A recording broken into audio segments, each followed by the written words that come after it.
بسم اللہ الرحمن الرحیم۔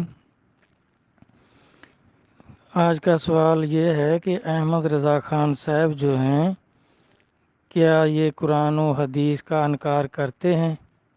تو اس کے ثبوت پیش کریں۔ تو میرا بھائی یہ ضرورت محسوس ہوئی کہ کئی بریلوی حضرات جو ہیں وہ فرماتے ہیں میرے متعلق کہ یہ احادیث کا انکار کرتے ہیں۔ تو میرا بھائی میں نے کسی حدیث کا انکار نہیں کیا، صرف ان احادیث کا انکار کرتا ہوں جو قرآن سے ٹیلی نہیں ہوتی، جو قرآن کے خلاف ہیں، کیونکہ نبی علیہ الصلوۃ والسلام نے فرمایا، آپ کی حدیث مبارک ہے کہ ایک زمانہ آئے گا تمہارے لیے احادیث بہت ہو جائیں گی، تم ایسی حدیثیں سنو گے جو تمہارے باپ دادا نے نہیں سنی ہوں گی۔ تو صحابہ نے عرض کیا یا رسول اللہ صلی اللہ علیہ وآلہ وسلم آپ ہمیں کیا حکم دیتے ہیں؟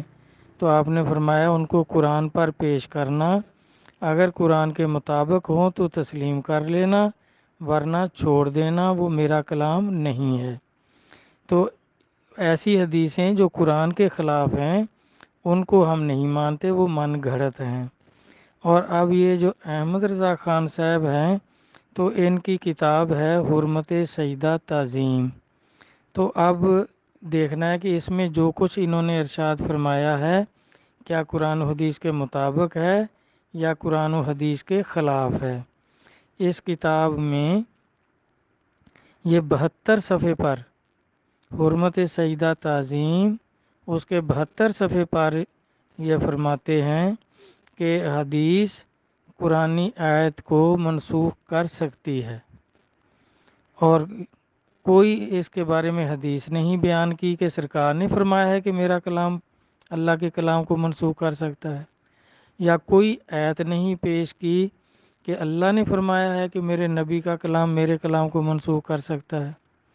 خود ہی من گھڑت یہ ارشاد فرمایا کہ بکر جو ہے یہ حنفیت سے جدا چلا، کیونکہ حنفیت میں، فقہ حنفی میں حدیث قرآنی آیت کو منسوخ کر سکتی ہے۔ بھائی حنفی کیا ہے؟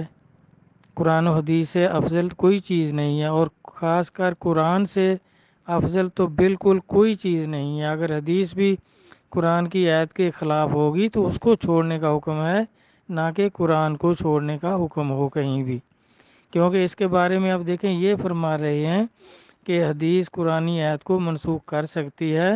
تو اب دیکھتے ہیں نبی علیہ الصلوۃ والسلام نے کیا فرمایا۔ یہ 184 نمبر حدیث مشکوٰۃ شریف کتاب و سنت کا بیان جلد اول میں جابر رضی اللہ عنہ سے روایت ہے کہ رسول اللہ صلی اللہ علیہ وسلم نے فرمایا میرا کلام اللہ کے کلام کو منسوخ نہیں کرتا، اور اللہ کا کلام میرے کلام کو منسوخ کر دیتا ہے، اور اللہ کا بعض کلام اللہ کے بعض کلام کو نسخ کرتا ہے، اور میرا کلام یعنی میری حدیث میری کسی حدیث کو منسوخ کر دیتی ہے۔ تو اس میں دیکھیں نبی پاک تو فرما رہے ہیں کہ میرا کلام اللہ کے کلام کو منسوخ نہیں کرتا۔ تو احمد رضا خان صاحب اپنی 72 صفحہ سجدہ حرمت سجدہ تعظیم کتاب ہے ان کی، اس میں لکھتے ہیں کہ حدیث قرآن کی آیت کو منسوخ کر سکتی ہے۔ اب دیکھیں یہ اس نبی علیہ الصلوۃ والسلام کی حدیث پاک کا 184 نمبر حدیث مشکوٰۃ شریف جلد اول میں، تو اس کا صاف انکار کر رہے ہیں کہ یہ حدیث قرآنی آیت کو رد کر سکتی ہے۔ تو اس طرح بھائی ہم تو کسی حدیث کا انکار نہیں کرتے، یہ دیکھیں صاف انکار کر رہے۔ اب اس کے مقابلے میں یا تو حدیث لے آئے نا کہ بھئی سرکار نے فرمایا ہے کہ میرا کلام اللہ کے کلام کو منسوخ کر سکتا ہے، یہ اپنی طرف سے ہی لکھ دیا انہوں نے۔ پھر دوسری جگہ دیکھیں، اب سورۃ انعام 75 نمبر آیت میں اللہ تبارک تعالیٰ فرما رہے ہیں کہ ابراہیم علیہ السلام کے والد کا نام آزر ہے۔ ترجمہ بھی انہی حضرت کا ہے، اعلیٰ حضرت صاحب کا احمد رضا خان صاحب کا ہی ترجمہ ہے سورۃ انعام 75 نمبر آیت میں کہ میرا کلام 75 نمبر آیت میں ہے کہ ابراہیم علیہ السلام کے والد کا نام جو ہے آزر ہے۔ ابراہیم علیہ السلام کہہ رہے ہیں کہ اے میرے باپ آزر، میں دیکھ رہا ہوں آپ کو اور آپ کی قوم کو کھلی گمراہی میں۔ تو اس میں اب صاف صاف نظر آ رہا ہے کہ بھئی یہ دیکھیں کیا کہہ رہے ہیں۔ اور اپنی عقل سے، اور اس کے حاشیے میں لکھتے ہیں کنز الایمان 75 نمبر آیت سورۃ انعام، اللہ تعالیٰ تو فرما رہے ہیں کہ ابراہیم علیہ السلام کے والد کا نام آزر ہے، ترجمہ بھی ان کا اپنا ہی ہے، اور اس کے حاشیے میں لکھتے ہیں کہ نہیں، یہ آزر جو ہے یہ چاچا ہے اور ان کے والد کا نام طارق ہے۔ بھائی طارق آگے حوالہ دیتے ہیں کہ یہ اس میں لکھا ہوا ان کی کتاب ہے، جلال الدین سیوطی صاحب کی کتاب ہے قاموس، کہ قاموس میں لکھا ہوا ہے کہ ان کے والد کا نام طارق ہے۔ آپ دیکھ لیں، یہ قرآن کا بھی انکار کر رہے ہیں، قرآن میں خود ترجمہ کرتے ہیں اور کہہ رہے ہیں ابراہیم علیہ السلام کہ اے میرے باپ آزر، میں دیکھ رہا ہوں آپ کو اور آپ کی قوم کو کھلی گمراہی میں، اور یہ کہتے ہیں کہ نہیں، قاموس میں ان کا نام جو ہے وہ طارق ہے۔ اب حدیث میں بھی مشکوٰۃ شریف میں پہلی جلد میں ہی دیکھ لیں، اس میں بھی اللہ تعالیٰ نبی صلی اللہ علیہ وسلم فرما رہے ہیں کہ ابراہیم علیہ السلام کے والد کا نام جو ہے وہ آزر ہے اور وہ دوزکی ہے۔ نبی اللہ تبارک تعالیٰ ابراہیم علیہ السلام کے سامنے فرمائیں گے فرشتوں کو کہ اسے اٹھاؤ اور اسے جہنم میں پھینک دو۔ تو یہ اب دیکھیں، قرآن کا بھی انکار کر رہا ہے، حدیث کا بھی انکار کر رہا ہے۔ اور اس کے بارے میں دیکھیں نبی پاک صلی اللہ علیہ وسلم نے کیا فرمایا ہے کہ یہ ابن عباس رضی اللہ عنہ سے روایت ہے کہ رسول اللہ صلی اللہ علیہ وسلم نے فرمایا، جس نے قرآن میں اپنی عقل کے ساتھ کہا، پس چاہیے کہ اپنا ٹھکانہ آگ میں بنا لے۔ اور ایک روایت میں ہے، آپ نے فرمایا جس نے قرآن میں بغیر علم کے بات کہی، وہ اپنا ٹھکانہ آگ میں کر لے۔ یہ بھی مشکوٰۃ شریف جلد اول حدیث نمبر 217، اس میں آپ دیکھ لیں کہ سرکار فرما رہے ہیں کہ وہ اپنا ٹھکانہ جہنم میں کر لے۔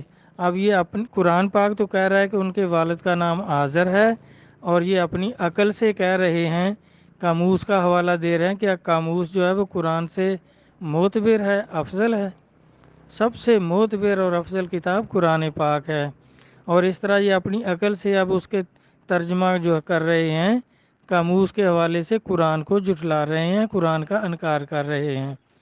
تو میرا بھائی، یہ میرے بریلوی بھائی جو ہیں، کوئی ہماری ان سے دشمنی یا مخالفت نہیں ہے، اپنی اصلاح کر لیں، اپنا عقیدہ صحیح کر لیں، جہنم بہت بری جگہ ہے۔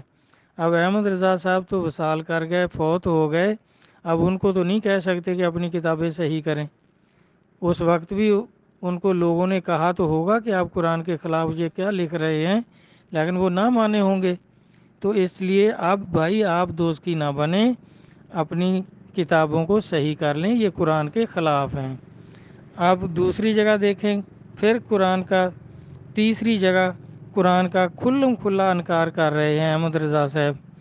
یہ ان کی کتاب ہے حرمت سیدہ تعظیم، اس کے 104 صفحے پر یہ فرما رہے ہیں کہ یہ تو ہو ہی نہیں سکتا۔ کس کے بارے میں کہہ رہے ہیں؟ یعقوب علیہ السلام اللہ کے نبی ہیں، یعقوب علیہ السلام کے بارے میں یہ فرما رہے ہیں کہ یہ یعقوب علیہ السلام مرتبے میں زیادہ ہیں، اللہ کے نبی ہیں، اور علم میں بھی زیادہ ہیں۔ یہ اپنی ایک کتاب کے 104 صفحے پر لکھ رہے ہیں، علم میں بھی زیادہ، اور الٹا اپنے بیٹے یوسف علیہ السلام کو سجدہ کریں، یہ تو عقل سے دور، دین سے دور، سمجھ سے باہر، اور یوسف علیہ السلام الٹا اس کو روا رکھیں، جائز رکھیں، یہ تو دین سے ہی دور ہے۔ اب اس کا دین پتہ نہیں پھر کون سا ہے۔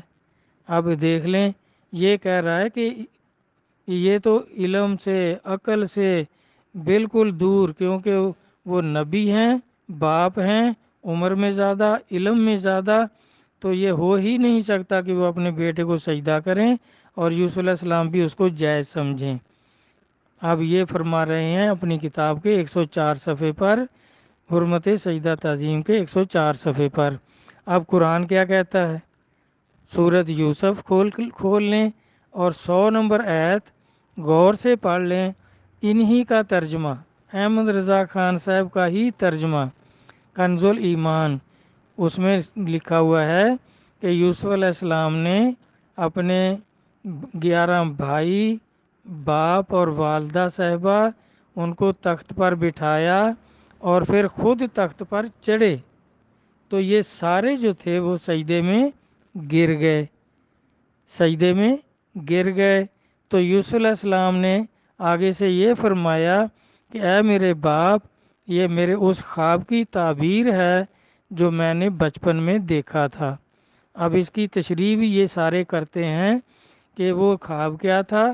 یہ سورت کے شروع میں ہی دوسری تیسری آیت میں کہ آپ نے اپنے والد سے عرض کیا، یوسف علیہ السلام نے، کہ میں نے خواب دیکھا ہے کہ 11 ستارے، چاند اور سورج مجھے سجدہ کر رہے ہیں، مجھے سجدہ کر رہے ہیں۔ تو یعقوب علیہ السلام نے فرمایا کہ اپنے بھائیوں کو نہ بتانا، وہ دشمن ہو جائیں گے۔ اب دیکھیں، 11 ستاروں سے مراد 11 بھائی ہیں، اور چاند سے مراد آپ کی والدہ محترمہ ہے، سورج سے مراد آپ کے والد یعقوب علیہ السلام ہیں۔ تو اب جب انہوں نے وہ سجدہ کیا تو یوسف علیہ السلام آگے سے فرما رہے ہیں کہ اے میرے باپ، یہ میرے اس خواب کی تعبیر ہے کہ 11 ستارے، چاند اور سورج مجھے سجدہ کر رہے ہیں، اللہ نے سچ کر دیا۔ اس کی تعبیر یہ ہے، اللہ نے سچ کر دیا۔ اب یہ دیکھیں کتنی آیتوں کا انکار کر رہے ہیں احمد رضا صاحب۔ میرا بھائی، دین کسی مولوی کی بات کا نام نہیں ہے، اپنی اصلاح کر لیں، اپنی کتابوں کو صحیح کر لیں۔ اگر احمد رضا صاحب ہوتے تو ان کو کہتے کہ جی یہ جو آپ نے قرآن و حدیث کا انکار لکھا ہے، اس کو صحیح کر لیں، اپنا عقیدہ صحیح کر لیں۔ اسی لیے کیونکہ یہ قرآن و حدیث کی مخالفت کرتے ہیں 72 فرقے، تو ابن ماجہ فرقوں کا باب، پورا باب ہے اس کے بارے میں کہ 72 فرقے دوزخی ہوں گے، اور ایک جماعت ہوگی جو جنتی ہوگی، اور ان کے ساتھ لگنے والے لوگ جنتی ہوں گے۔ میرا بھائی، کسی اللہ کے ولی کو تلاش کریں تو اپنے عقائد صحیح کر لیں، دوزخ سے بچیں۔ اللہ تعالیٰ فرماتے ہیں آپ بھی دوزخ کی آگ سے بچو اور اپنے گھر والوں کو بھی بچاؤ۔ تو میرا بھائی، جوش میں نہ آئیں، ہوش میں آ کر یہ اپنی کتابیں دیکھ لیں اور قرآن پاک دیکھ لیں، ترجمہ بھی اپنے مولوی کا دیکھ لیں، کسی دوسرے کا نہیں میں عرض کر رہا۔ تو اس میں قرآن و حدیث کا انکار نہ کریں۔ اسی لیے سرکار نے فرمایا کہ 72 فرقے دوزخی ہوں گے۔ 3993 نمبر حدیث، ابن ماجہ، جلد دوم، غور سے دیکھ لیں۔ وہ جماعت تلاش کر لیں جو جنتی ہے، اور اس کے ساتھ لگنے والے لوگ یعنی ان کے مریدین وہ جنتی ہیں، سرکار نے فرمایا ہے، کیونکہ وہ سارے قرآن کو تسلیم کرتے ہیں، پورے کا پورا قرآن جو ہے اس کو مانتے ہیں، اس پر عمل کرتے ہیں، مولویوں کی طرح نہیں کرتے کہ کسی آیت کا انکار کر دیا، کسی کو مان لیا۔ تو اس طرح بھائی، قرآن کے ایک لفظ کا انکار جو ہے وہ بھی کفر ہے۔ تو مولوی تو آیتوں کی آیتیں یہ ہیں ان کا انکار کر دیتے ہیں، اور جو میں نے یہ نشاندہی کی ہے آپ غور کر کے ان کو دیکھ لیں۔ آپ کے لیے مشورہ ہے، کوئی ہمارا آپ کے اوپر زیادہ زور تو نہیں ہم دے سکتے، عرض کر سکتے ہیں، کیونکہ مسلمانی کا رشتہ ہے۔ میرا بھائی، ان اپنی کوتاہیوں کو، اپنی غلطیوں کو صحیح کر لیں، اپنے عقائد صحیح کر لیں، قرآن و حدیث کے مطابق اپنی کتابوں کو صحیح کر لیں۔ یہ جو لکھا ہوا ہے اس نے کہ حدیث قرآن کی آیت کو منسوخ کر دیتی ہے، بالکل غلط، کیونکہ نبی پاک نے فرمایا میرا کلام اللہ کے کلام کو منسوخ نہیں کر سکتا۔ اور سورۃ انعام میں جو کہہ رہا ہے یہ کہ ان کے والد کا نام طارق ہے، تو سورۃ انعام 75 نمبر آیت کھول کر دیکھ لیں۔ اب اس میں اپنی عقل سے کہہ رہا ہے کہ قاموس نے لکھا ہے، قاموس قرآن سے معتبر نہیں ہے۔ ابراہیم علیہ السلام کے والد کا نام آزر ہے، اللہ فرما رہے ہیں۔ اور حدیث میں مشکوٰۃ شریف پہلی جلد میں نبی پاک بھی فرما رہے ہیں کہ ابراہیم علیہ السلام کے والد کا نام آزر ہے۔ اور سورۃ یوسف آیت نمبر 100 اس میں دیکھ لیں کھول کر کہ سب بھائیوں نے 11 بھائیوں نے ماں باپ نے سجدہ کیا، یعقوب علیہ السلام نے سجدہ کیا یوسف علیہ السلام کو، اور انہوں نے آگے سے یہ نہیں کہا کہ آپ کیا کر رہے ہیں، انہوں نے اس کو جائز سمجھا اور آگے سے فرمایا کہ یہ میرے اس خواب کی تعبیر ہے جو میں نے بچپن میں دیکھا تھا، اللہ نے سچ کر دیا کہ میرے 11 بھائی اور میرے والدین مجھے سجدہ کر رہے ہیں۔ تو اس طرح میرا بھائی قرآن کے مطابق جب تک عقائد نہیں ہوں گے تو اس کو بالکل وہ کفر ہے اور جہنمی ٹولہ ہے وہ جو بھی اس طرح کر رہا ہے۔ قرآن کے ایک لفظ کا انکار، یہ مرزیوں نے دیکھیں ایک لفظ کا انکار کیا ہے، خاتم النبیین، اس کے معنی بدلے ہیں کہ نبوت ختم نہیں ہوئی، نبی پاک مور لگایا کریں گے۔ تو اس طرح دیکھیں اب سارے فرقے اس پہ متفق ہیں کہ یہ کافر ہیں، کیونکہ قرآن کے ایک لفظ کا خاتم النبیین کا انہوں نے انکار کر دیا۔ تو اب جو آیتوں کا انکار کر رہے ہیں، کتنی آیات کا انکار کر رہے ہیں، تو وہ پھر بھی ابھی رند کے رند رہے اور پارسائی بھی ہاتھ سے نہ گئی۔ میرا بھائی غور فرمائیں، میں تو یہی عرض کر سکتا تھا، میرا بھائی اس پہ غور کریں۔ اللہ تبارک تعالیٰ قرآن و حدیث کو سمجھنے کی، اولیاء کرام کے ارشادات کو سمجھنے کی، ان کی تعلیم کو سمجھنے کی توفیق عطا فرمائیں، کیونکہ اللہ تبارک تعالیٰ یہی فرما رہے ہیں اطیعوا اللہ و اطیعوا الرسول و اولو الامر منکم۔ تو اولو الامر جو ہیں یہ اللہ کے ولی ہیں۔ میرا بھائی ان تینوں ہستیوں کے کلام کو سمجھنے کی کوشش کریں، اللہ توفیق عطا فرمائیں، آمین، اللہ حافظ۔